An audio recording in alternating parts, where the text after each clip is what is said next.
Hello, I'm Robbie Fowler and you're watching Redmen TV. Okay. Brendan, you mentioned before you come up to the 30th game on the weekend, so it's kind of halfway through the season coming up to now. At the start of the season, you probably would have set yourself goals about where you wanted to be and how you wanted the team to perform. So just interested to know how you assess yourself and the team's performance at this kind of halfway stage, if you like. Are you where you wanted to be?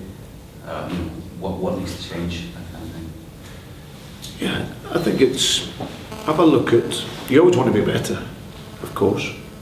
Before last weekend's result, I think if we all assessed it, and on the Friday before the Aston Villa game, to be 4 points off that block where we were after the start that we had and after the change that we've had, would have been reasonably satisfying in terms of what the cards that we'd had to be dealt with and all the change. But I still think there's a lot of improvement. I've made mistakes. There's no question about that. I'll make mistakes and I'll always admit that. But there's no one fighting harder on a daily basis to correct them and to try and drive us forward in order to improve. So the objectives that we set at the beginning of the season, we can still achieve them. I still believe that it's going to be tough, but we can still make the top four. And I genuinely believe that, because I feel that we've been very, very close in a lot of the games. Two disappointing games for me was Arsenal, and that was after the whole debacle in the summer, and Aston Villa. What do you put the Villa performance down to then? Complacency. If you can say after Arsenal, we can have kind of justify that. Yeah. I think it was just complacency. We spent a week last week of everyone telling us, do you know what? You listen. Sometimes you can't avoid it. I try and avoid it, but sometimes you can't avoid it. Mm-hmm. The radios and everyone's talking about, do you know what? Liverpool can get into the top four. So everyone is feeling that, and everyone's thinking it, and the players, as each day and has gone on, they're becoming stronger and stronger with everything. And on the Friday here, before the game, the atmosphere, everything was fantastic. But what you have is, you've just got a lot of inexperienced players within the group. So if they're hearing these things, as much as you tell them, sometimes they can believe it because they're young. It's only when you've gone through that experience and realise that it doesn't matter what people say, think or do, you have to graft. And for the first time, I said it to Mike Marsh and Colin Pascal, for the first time also last week at Anfield, I felt the crowd probably thought, we've, probably mapping out in our mind, Aston Villa, home, Fulham at home, we're probably going to win these. And for the first time in the You'll Never Walk Alone, I just sensed that wee bit of, I think this should be quite good today. We'll sit back and watch the team win. And I think it was, as I said, the players probably just that wee bit of complacency. We never got the goal early on. And then obviously when we did go behind, we just didn't have the intensity and the aggression in our game. But we'll address that this week, and we've spoke about it and worked on it on the training field, and now we've got to go again. So, but are we roughly where you thought we'd be at this point? That was really the question. Or no, I'd want us to be better than the position that we're in, for sure. In terms of effort, commitment, all of that with the players, then they've been brilliant. In terms of points total and maybe position, of course I'd want us to be better. Hello Brendan, Okay. Paul from Anfield. Okay, Paul. Thanks again for seeing us all. They talked about it earlier, and I had it written down here. The big problem for us, and it predates your time as manager, in fairness, hit the post 30,000 times last year, missing all those penalties that we did before you arrived. But it has seeped into this campaign as well, goal scoring ability. Can you tell us a bit in sort of technical detail what work you're putting in on the training pitch to change this? I know it could be players, it could be mentality and all that, Yeah. but are you actually on the training ground with these players, working them in terms of goal scoring? Yeah, we do a lot of position-specific work. So the players so you'll have your defenders will go and do their specific work, midfield players and front players, and do various finishing exercises. So you've got one is about identifying where to run, because I always said, and that was the great thing about Jose Enrique. See, when we pushed him on that left side, the biggest thing I said to him was, if someone was clever enough in our team, they would just make runs inside the frame of the goal, inside the 6-yard box, and without even really trying, you would probably get about between 10 and 15 goals in the season. And lo and behold, one of his first games, he looks like he can score a goal, and then he goes into the 6-yard box, keeper parries it out, and he scores. We don't have enough people that arrive in them areas. So it's about understanding where you're going to score a goal. So for the front players, we do a lot of technical work on shifting and shooting in the box. You know, we do a lot of work on, because when we get a rhythm in the game and the possession, we force teams back. They get deeper and deeper. So we do work on that. When you do get in behind them, that cut back, you know, for players arriving into the box. And obviously then the midfield players, they do the work on shooting. So front players arriving in the box, midfield players, that ability to shoot. So, and that's constant. That's constant work on the training field. But again, it goes back to about being clinical, and as I said, we've had a lot of inexperience at the top end of the field as well. But it's ongoing work, I'm afraid, and I will be as frustrated as you are, because you see us dominate a game so much, and sometimes then you're only 1-0 in front, and no matter how much you dominate the game, it can become a war in the last 10 minutes, and all of a sudden you scrape through a game, you get no comfort in the game, and you think, well, we should have won that by much more. So, but that, for me, that comes down to there's a high percentage of that is the player. It's the profile of the player, and then dovetailed in with that, your method and your work. Yeah. You mentioned Jose Enrique coming down the left in a more advanced position, which is clearly working. He's got his confidence, or whatever it was, but he lost a little bit. He's come great in that regard. But we're left with all due, without putting words in your mouth, we're left with Stuart Downing at left back at the moment, who, to me anyway, displays no or very little defensive brain. Certainly evidenced by that goal against Tottenham when he never even once looked as Lennon was running past him. Is that an area potentially we could be looking to strengthen? Certainly need support. Yeah, there's a number of areas that I believe that we need support in going forward. I think what I've looked to do in these opening 6 months is maximise the talent that I have. Yeah, definitely. And trying to maximise, because we can't go out and get in nils. Obviously looking at when Jose's been injured, having to then stick, you know, I was putting Glenn Johnson on the left side. He's dynamic, he was terrific, he was great. Am I then taking away something from him? You know, because on that right side he's probably arguably the best right back in the world. He's had a brilliant season. You know, I think what had been great for me to see, as well as the young players, the ones who are footballers and the ones who can play the left, have all stepped up. You look at Agar, you know, you look at Glenn Johnson, you know, you look at Suarez, you know, he's now not that, you know, he's not a clear number 9, you know, he's a moving 9, and he's benefited from the way of working, and I believe that in time the others will, but certainly in that left side, it's an area where I think young Jack Robinson needs experience. Bless him, he's came into the fold as a 16-year-old kid, played his game early on, and played a couple of games with Kenny, has done well in the Europa League, whatnot.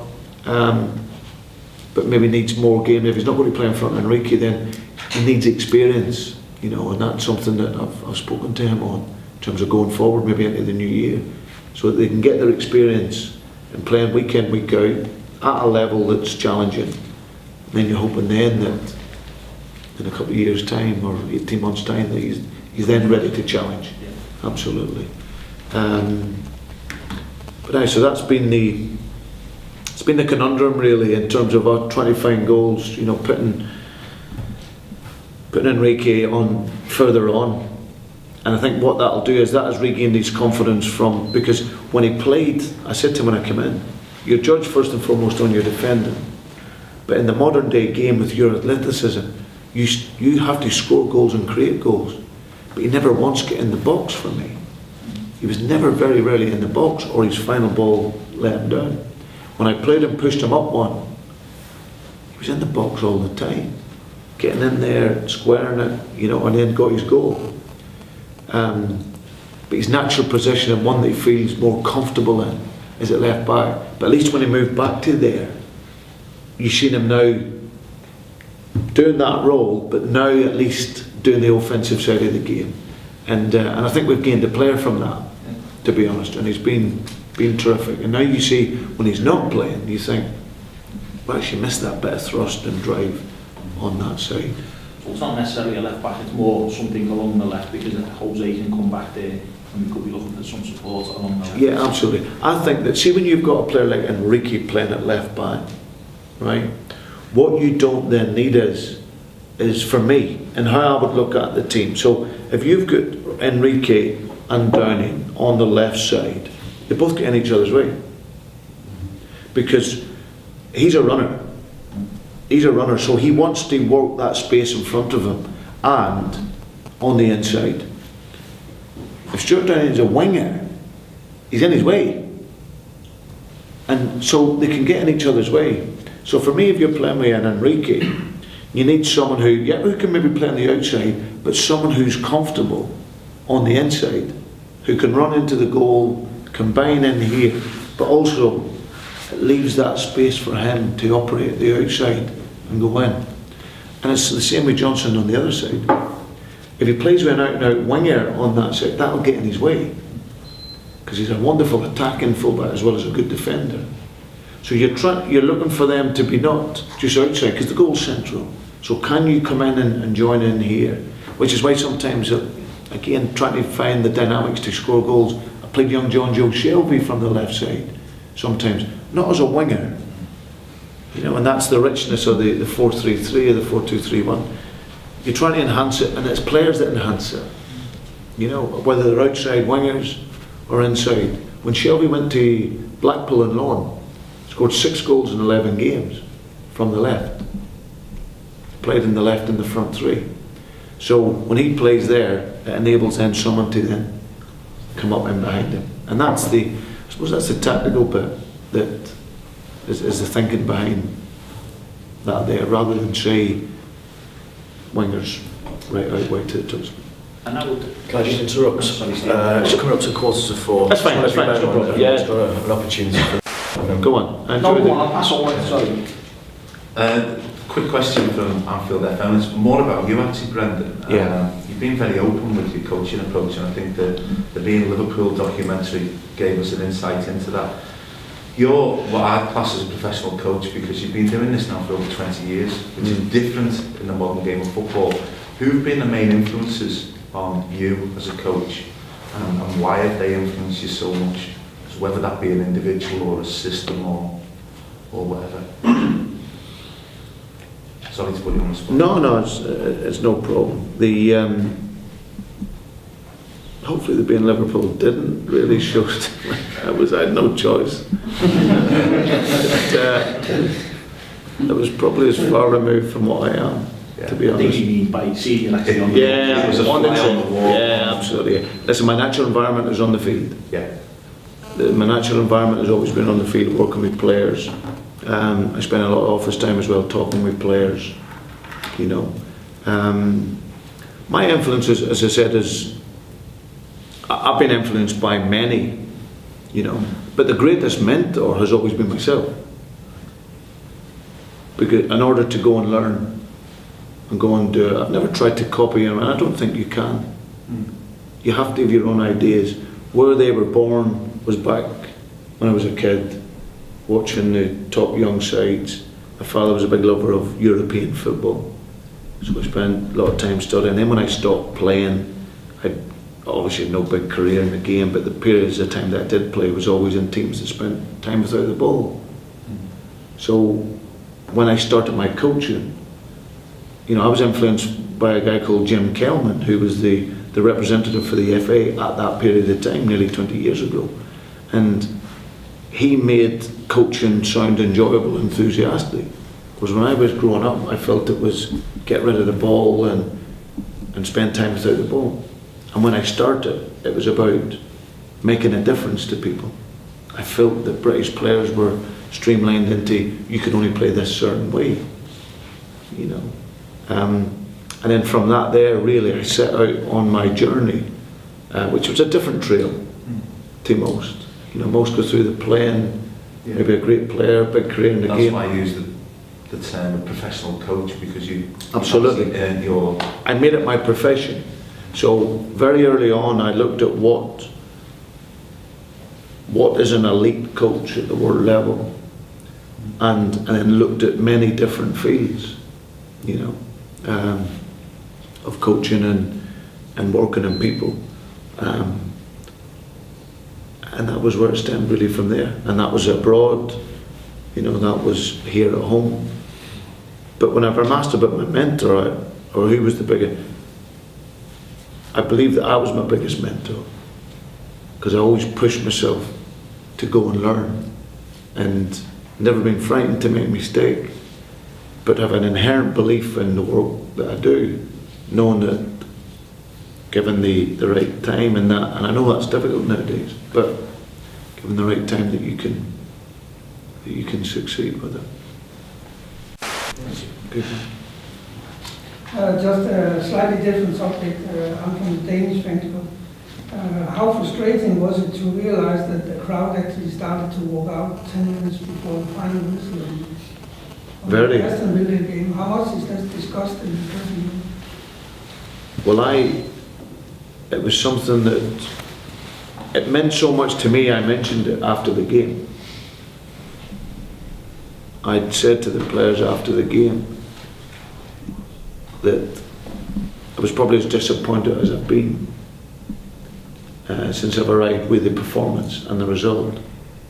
And we won't always get the results here. I feel it happens in football. But one thing I never ever want to see is the home supporters walking out of Anfield with 15, 20 minutes to go in a game of football. Because that's not acceptable. That's not acceptable, that they don't believe that you're going to get something from the game. And that was something that hurt last week, and something that we talked about, but then we have to move on from it and make sure that we don't see it again. Just a quick one, going a bit more back towards the transfer window. I know it's hypothetical, but if you can have a perfect January,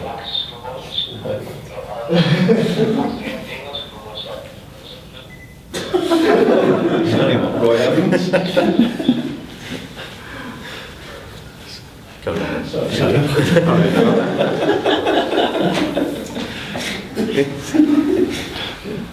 Table. Good luck when you go. So if you can have a perfect January and you can bring in everyone you want to bring in, and the people who do need to leave do leave and stuff like that, hypothetically speaking, how many players are we actually looking at coming in January if everything does go right?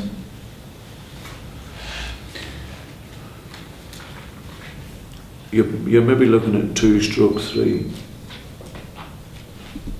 I think it's, as I said, I can only be as honest as that, really. This was always going to be a difficult year in relation to the budget that's been set for this year. So, but we missed out in the summer, and we don't intend to miss out in January, even though it's a real difficult window. As I said, the market will open up much bigger, and in the summer. But I believe that we can get 2 to 3 players in that can help us at the top end with some of the players coming back to fitness, and then we work well together. You know, then I just think fresh faces plus that fresh impetus can really help us. Yeah, the likes of him coming back to fitness and Is he due back soon? yeah, he'll be back training and working next week, and as I said, if we can bring a couple more in, that'll really help us. And I believe it's goal scorers that we need to bring in. That's they're the guys that can make the difference. You know, my last 2 seasons, you know, Swansea in the first year, we needed help. You know, we needed help. We never had a real recognised striker this season. We got promoted from the Championship. I brought in Barini in that window. It was early February, and he was the difference, the single biggest difference in us getting promoted. And then last year in the Premier League, I felt we needed more goals and just to help the team, and we brought in Sigurdsson, and he kicked us on again. So I believe that this is a window where you can help your goals, and listen, we all know what we need is that top end of the field, and if we can do that, that'll be great. With those 2 to 3 players that you'd like to bring in, Yeah. are any of them going to be a bit more pragmatic, not necessarily for the long-term rebuilding project that you've got going on with young players like Sterling and Barini, brought in or brought up through the academy? Maybe loans or more experienced players who've only got a couple of seasons left in them, like when Kenny Bull, they'll be back for 1 season. Yeah. Is there any possibility that you might go down that route as well as Yeah, absolutely. If the right one's available. Again, it's what's out there and available. You know, what I've seen and all the work that the scouting team is doing, there's not a great deal out there that would significantly improve and help what we're doing. But if it's available, then yeah, for sure.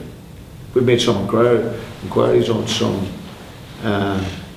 but lots of players at times maybe they're not so keen to move in the January on alone, especially if they're a big player. But that's something that we're certainly looking at to see the possibility. Forgetting what's sort of in the papers and you know what's reported and how the performances have been, how do you yourself motivate yourself, and how do you inspire yourself to achieve and to keep the team moving forward when perhaps you get the odd result like Aston Villa or you know things like that? Yeah, no, it's very easy. It's easy because I came here to win. You know, we're in the business of winning. I wanted to be comfortable and have no pressure, and I could have stayed at Swansea on a nice big contract in a lovely part of the world, and success was ensuring that we stayed in the league. So for me, it was the reason I came here, was to put myself under pressure to succeed. And but what you have to do is you always have to, you know, you're going to lose games. In the manner of which we've won or drawn this year, or lost games, relative, I've been pleased. You know, if we'd have finished some games, we could have, you know, very easily been up in and around that top 4. And I draw great comfort from that. But I also draw from that hunger to keep us improving and trying to maximise everything that we have here, and then hopefully then bring in a few players that can actually genuinely really kick us on. So for me, it's not even the motivation, because for me it's more than that. When I signed the papers here 204 days ago, I made a commitment, because there's a difference. If it's only about the motivation, you might come in a day you're not motivated. But I signed up a commitment to a cause here to try and keep this great club and trying to push it forward. And that's why you have to get up every single day. There's nothing worse on a Saturday you lose, like we done against Aston Villa, and you get up on Sunday morning. There's nothing worse feeling than that. And everyone talking about what you were before. you know, and then you lose that, and then all of a sudden you're a bum again as a team. But that's the courage that you have to keep going with, and that's the commitment I made to come here, to forget about that, learn from it, and then really got to come in and motivate the players to keep pushing. I'm Sean, Casey's community radio station. I was just curious, with players recently visiting Holiday Hospital and yourself on events like this, how important is it for the club to be actively involved in the community? It's vital. For me, it's a part of what this club is. This is very much a club for the community. And it's, and I've got to say, since coming in here, I think commercially and how it goes about it, it's fantastic. You know, our young players were over in Singapore there recently. I spoke to Alex Inglethorpe, who's their coach that's come in from Tottenham, and Alex was saying it was amazing. You couldn't believe it out there, the support that they had, but also how it was arranged and what the club done to get into the community. So I think it's an instrumental part of what this is about. You know, this is a city and a people that love the club, and which I've said before is a way of life, but for us it has to be a way of life as well, to share the responsibilities and understand, you know, our roles and responsibilities within the community, and I think that's vital. Hi, Brendan. I'm from the Asian Cup. Just wanted to ask you, for you, what's been the nicest surprise being Liverpool manager in your time so far? The nicest surprise?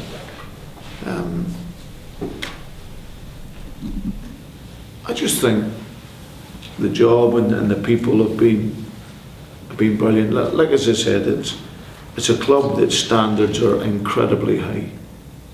The standards here is unbelievable, and should be as well.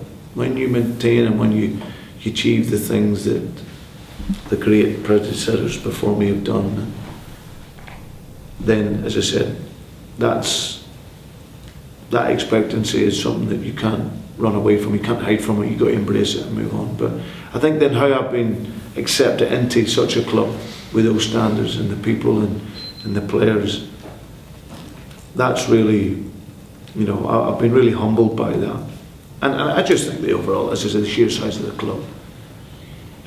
You know, it's a big club, Liverpool, you know the intensity of it. It's never out in the press every single day. You can't say or do anything or look or whatever.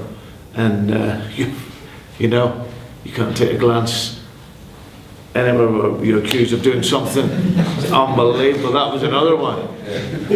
You know what I mean? I'm sat in the plane, I'm trying to do a favour to someone. I'm actually looking over there, and it's literally a split second. I've come away, all of a sudden I'm accused of. Unbelievable. You called them? No, I wasn't actually doing that, believe it. But just the sheer size of the club has been pleasantly surprising, but great.